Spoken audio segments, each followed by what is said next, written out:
Preview. One day after reaching out to speak directly to Donald Trump voters about his bonkers Tuesday press conference in defense of the fatal white supremacist rally in Charlottesville, Virginia, ABC late-night star Jimmy Kimmel shared some of the many responses he received via social media.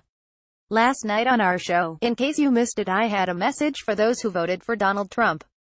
I explained that I understood why they did it, but encouraged those who, deep down, feel like they made a mistake to just admit it and move on, Kimmel told his studio audience.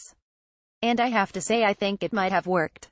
I really think I made a breakthrough, and I base that on the responses I got on Twitter and Facebook, from people like Thomas who wrote, "Why don't you go somewhere else, like a different country, if you don't like our president, and stop your crying on TV, snowflake."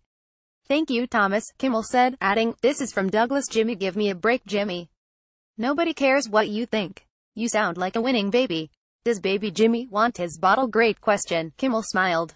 "I heard from a lot of terrific people on Facebook," he continued.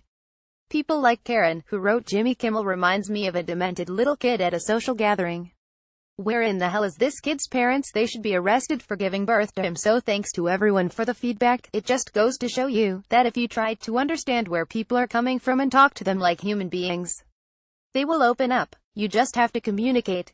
Calling Tuesday probably the worst day of the Trump presidency, Kimmel noted POTUS held the press conference where he could not help but defend Nazis, Klan members, and white supremacists. He just couldn't hold it in.